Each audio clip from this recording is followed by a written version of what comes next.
At approximately 04:45 hours, 4:45 on Sunday morning, November 27th, Cumberland County Sheriff deputies went to the residence at 73 Songo School Road in Naples in an attempt to locate Norman Strobel, 59 years of age. Mr. Strobel was a suspect in a shooting that had occurred earlier in Casco. As deputies approached the residence, which had some lights on inside and an outside porch light on, they knocked on the door. When deputies did not get an answer at the door, they looked into the living room window looking for the suspect and property that the suspect was believed to have stolen. While looking into the window, they observed a male subject sitting in a chair with blood on his face. The deputies entered the residence in an attempt to provide aid to the male subject. As they entered the residence and identified themselves as police officers, Mr. Strobel appeared with a gun in his hand. Once the first two deputies in line, there were 6, making an attempt to go in, they encountered Mr. Strobel and shots were fired. The deputies involved in the shooting are as follows: Sergeant Andrew Feeney, who is a 9-year veteran with the Cumberland County Sheriff's Office; Deputy Derek Brill, who is a 9-year veteran with the Cumberland County Sheriff's Office. Both deputies have been placed on administrative leave with pay while the investigation is conducted by the Attorney General's office. This is standard protocol in all officer-involved shootings. This will be my final comment on this particular case, as the Maine Attorney General's office is the primary contact going forward with regard to officer-involved shooting. Furthermore, the Maine State Police are handling the suspicious death part of this case as it relates to the homeowner, Richard Dickmar. Can you spell the deputies, or the deputies' last names for us? Sure. Feeney, F-E-E-N-E-Y. Brill, B-R-I-L-L. Are you still the lead on the shooting in Casco? We are partnering with the Maine State Police on the one in Casco. If the case goes at a point where it becomes a homicide, then the Maine State Police will take it over. But currently, the person is still alive, so we're working it jointly.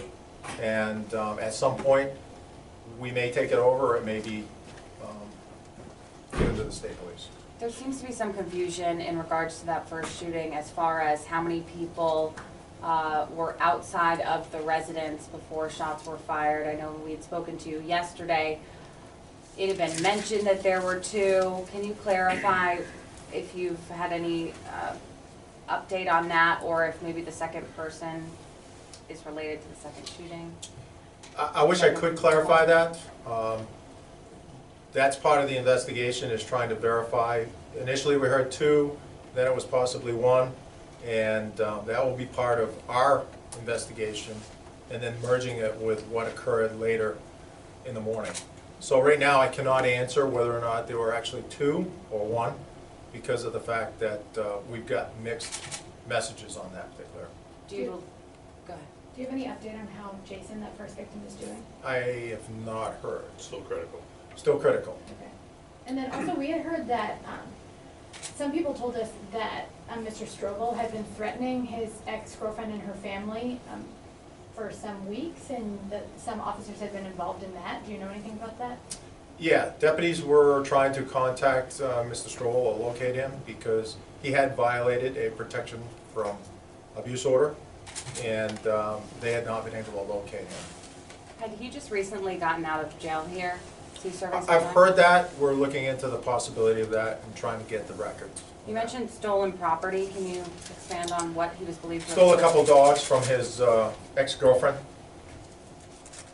Can you clarify that the man who was shot in Casco, you guys had said yesterday when you addressed us that he was shot 3 times, and Maine State Police had said he was shot 4 times. Do we know exactly how many times? We were told 3 at the scene. It's possible more information's come out beyond that, so I'm not aware that there's a difference. There were numerous shots fired, I can't tell you that, at that scene. Can I return to when he was in custody? September 19th, was he in custody? I can't answer that right now. You mentioned after you had responded in Casco, you had gotten some information that other people might be injured. Yes, he had made that threat over the ex-girlfriend's phone, and we had deputies with the ex-girlfriend at another location, so we were getting that information as he kept calling. That's why we put so much effort into the manhunt of trying to locate him yesterday morning, is because of the fact that he had made these threats. He had already carried out one violent crime, and we thought it was prudent to locate him as soon as possible. Is the family cooperating with your investigation? Sandra Goulet's girlfriend, ex-girlfriend. The ex-girlfriend is cooperating with our investigation in Casco. I cannot speak to the other investigations. The suspicious death part is a Maine State Police death because it's suspicious. The officer involved shooting part, we're involved, so we're not looking into that. The Attorney General's office is looking into that. So it's a very complicated case, and there's a lot of moving parts. Some of the moving parts are real clear. There are other moving parts that are going to take days, if not weeks, to try to figure out. The incarceration, I just heard about that today. We're looking into that part of it. So I cannot verify or confirm that at this point. Do you feel, go ahead. What do you know about the weapon that Strobel used? Well, I can tell you the weapon used at the Casco scene was a 9mm. And, sorry, go ahead.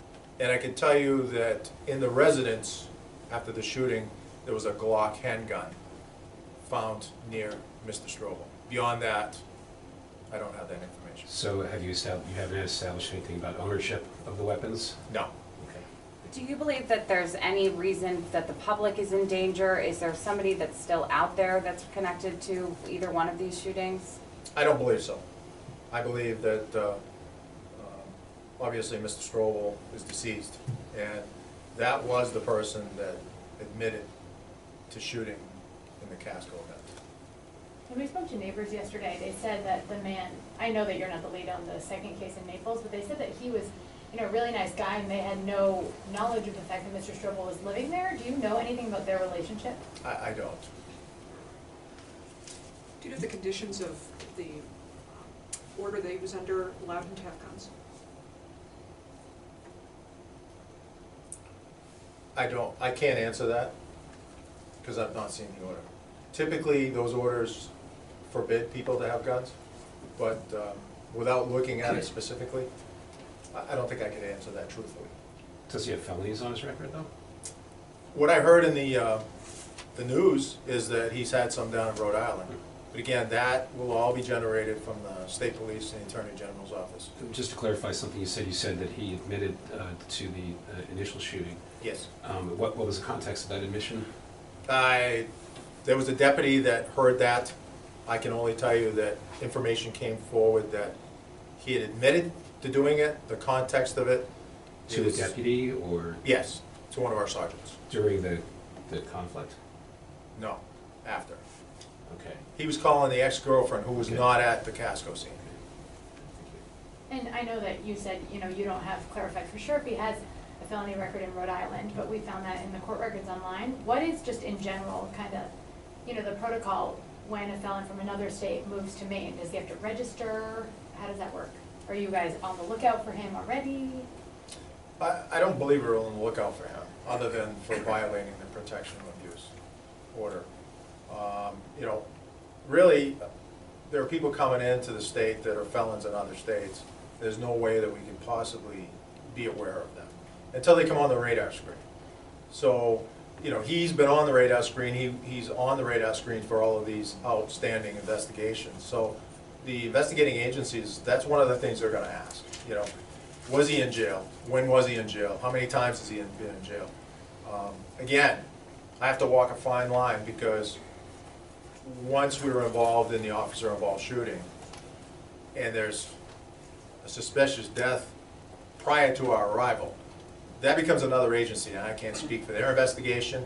We're not running a parallel investigation on what occurred on the Songo School Road. I can only speak to what I know about the investigation we are working on, and that's in Casco.